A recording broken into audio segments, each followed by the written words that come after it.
I was like obsessed with it, and any chance that I could to be in a shop, I wanted to be in a shop.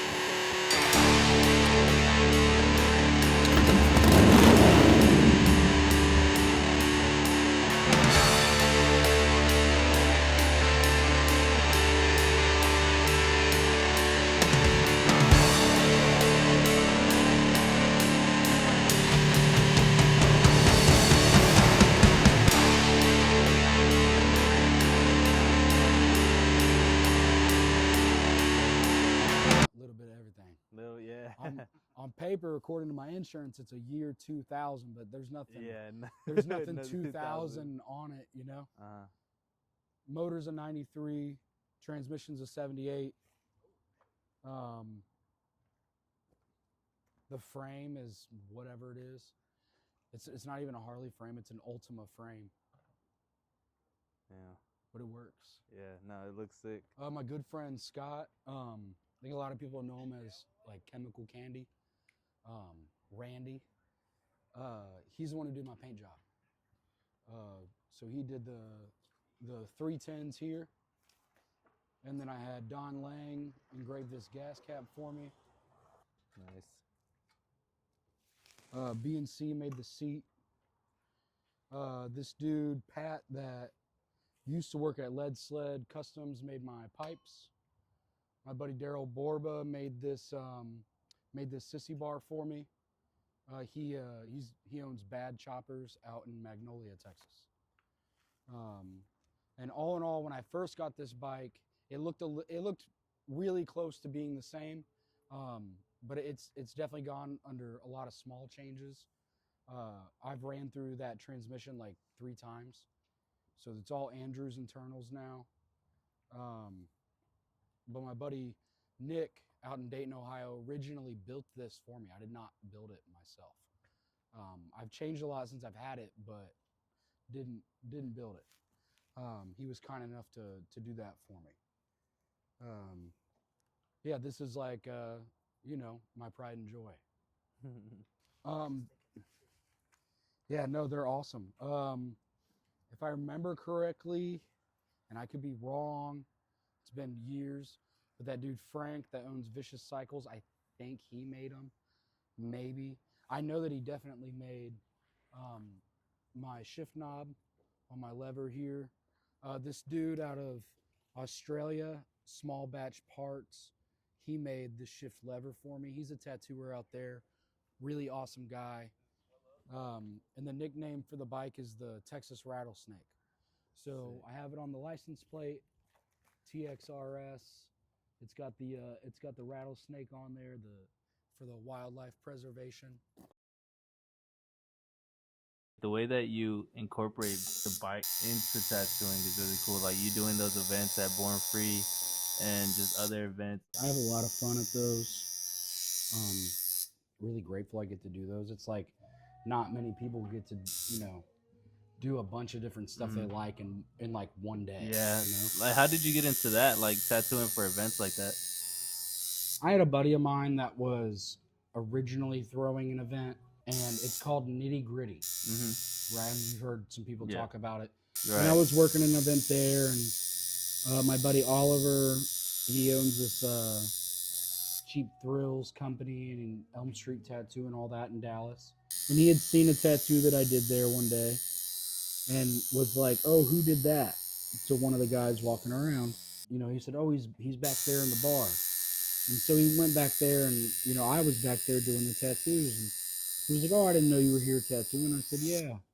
And he goes, "Well, I do this other event out at Yellow Rose Canyon called Born Free Texas. Would you want to come out there and do that?" And I said, "Yeah." And I say I had some beef with somebody that I found out was going to be there. I had said something to him. I said, "Hey, I know this guy's going to be there. I have this issue with him."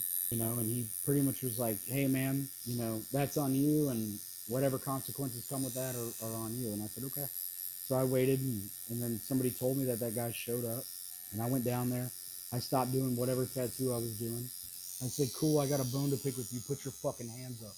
I'll skip the rest of it, but he got beat up. And one of the other guys that was there had seen it happen, and I guess didn't like the guy either, wasn't really a fan. And that guy puts on Party at the Pen, and he goes, hey man, said, I wish that more people would handle their business that way. And then he offered me to come out and work Party at the Pen. So then I did that. And it kind of, that one thing that happened, it was like one thing led to another. Dude, that's crazy how that one thing led to pretty much a lot of opportunities for you, bro. Yeah. I get to tattoo at the Old Boise State Penitentiary, which is, you know, it's closed down now. But there's a lot of history there. Yeah. And if you're real into those like cheesy, you know, ghost hunter shows and stuff, a few different ones have like done episodes on it. Yeah. On like that place, and it's supposed to be super haunted. I don't know. People would ask me, "Oh, do you feel anything when you're up there?" Because I'm tattooing like in the gallows room. Like where Death Row is. So crazy. It's so sick. That's wild. But I always tell them no. Like I don't feel. Yeah, I don't feel anything. But even if there were like entities or spirits there, I guarantee you that they wouldn't mess with us anyway. They're probably stoked we're there. It's like the coolest. Yeah, they're like, hell yeah, bro. Like the coolest thing they've ever seen. You know? Motorcycles and tattoos. Like, dang, y'all are doing tattoos in here right now? Yeah. You know, I've made a lot of friends along the way, and you know, they got this event and that event, and my buddy Jason Ochoa out in Fort Worth, he's a great motorcycle builder and a great friend. And he puts on Beaver Bash every year. And so I've gone the past few years, and, you know, we ride to wherever. Sometimes it's Broken Bow, Oklahoma. Sometimes it's, you know, this year we went out back towards Yellow Rose Canyon, like out in Henderson. We rode out to like Shreveport and stuff and had a good time, but I'll tattoo while I'm out there. Yeah, talk to me more about that. Yeah, I would say that that's the only trip that I take that isn't work. At all. So everything else is work. You know, I would say like the Beaver Bash thing that we do, that is really important to me because it's yes, I do some tattoos there, but I'm you know, I tell the guys that I'm with, I'm like, hey, like I'm not here working. You know, I'm here to hang out. Yeah. So, you know, you can give me whatever you want. I'm not. Yeah. You know, we're having a good time and making memories and all that, and that's really important to me because, you know, it's really the only time that I do get to do that. Yeah. And I get to kind of let go, and there's a lot of chaos in the world 24/7. You know, I learned how to tattoo after I had moved down to Houston from Dayton, Ohio, which is where I'm originally from. Dayton, Ohio. What brought you over here? I didn't have anything going on, like specifically with tattooing in life, you know, at the moment. And I had, you know, I've known that I've wanted to tattoo since I was about 4 years old. You know, it's pretty hard to get an apprenticeship. It used to be a lot harder than it is now. So, you know, you got to find somebody that's willing to teach you and all that stuff. And so I had a spot at a place when I was in Ohio, and that place ended up closing down. And so, you know, the apprenticeship came to a halt. And then my aunt, who lives she lives near Katy. She had told me, hey, why don't you just come down here? You know, there's a tattoo shop like every 3 miles. I would argue to say that. Yeah, in Katy? It's even closer now, you know? Man. So I spent a few months, got tattooed by a few people, and, you know, eventually I ended up getting an apprenticeship out that way at a shop that's not there anymore. You know, and then eventually I ended up finding myself here with a lot of people that I had worked with, a lot of people that are here now I worked with at that shop, you know, prior. Worked out really naturally. And that's cool that you had like family support like that. Yeah. Not that I don't know what I would have done, but it definitely would have changed the way I did things, you know? Yeah. What would you say the scene was like over there in Dayton, Ohio? I mean, at that time, it was, it was busy. It was really popular. But at that time, it was around 2012.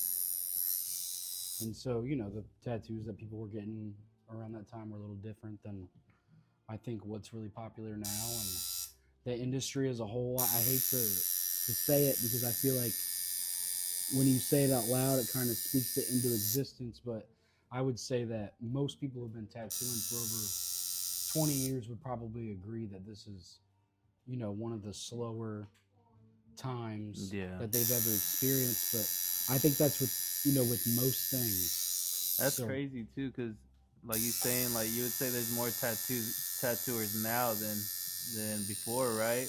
Oh yeah. Do you think that's why it's more slower because there's so much more people doing it, or do you think because people don't want to get tattoos anymore? No, I mean, I think it's a collective of all kinds of things. I don't think it's there's one answer. Yeah. But everything is just more expensive now. So it's like, man, everybody's feeling it. Mm-hmm. You know, because of that, I know that a lot of times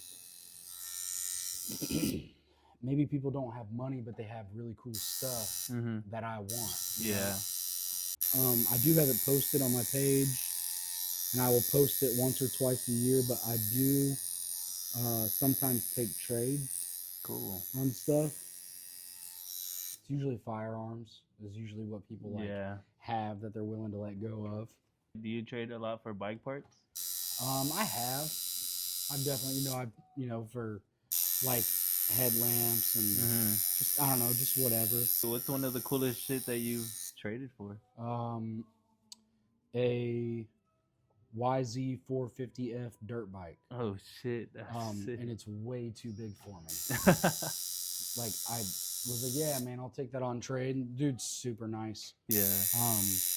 And then I got the bike and realized that, you know, I can hardly ride the thing. I can't even even I'm putting my toes down. I'm standing on the top of my toes. Oh yeah, those dirt bikes are tall, dude. Yeah, man. I got little legs. Sometimes I take stuff on trade that that you will flip, resell. Yeah. So I just kind of do my black and gray in the same fashion, and a lot of the way that the reason why that's so red is not because you have sensitive skin, but it's because all the blood is coming up to the surface, because I'm not really wiping it away as I'm tattooing. I'm almost pulling the blood back up into the tube and letting it dilute. You know what I mean? Yeah. So that's why it looks like that. All that redness will go away in a couple days, and it'll be all the parts in it that are just black will stay black. Yeah. And all the parts in it that are have gray wash in it, which is these lighter parts that are up here on on his bandana here, these upper parts, and then kind of in here, those will all soften up a lot and get lighter. So they'll heal up about 30-ish% from what they are at today. Cool. Nice. But that'll be in there always. Hell yeah. I started getting tattooed when I was 15, almost 16, and I got tattooed on this guy's kitchen table. And a buddy of mine that he had a lot more tattoos than me, and he was older, and he was messing with me, and I didn't realize he was messing with me. And he told me that I needed to pee on my tattoos to sterilize them. So I'm in the shower, and I'm trying to pee on myself in the shower. And I did that for over a year before I realized that you weren't supposed to be doing that at all. So I did spend, I got I think 11 tattoos before I ever graduated high school. So I was peeing on myself the whole time. Every day I'd have a tattoo on my arm, and every day I'd start peeing on it. Bro, people are like, yo, what's that new cologne you're wearing? Man. That's funny. Hell yeah.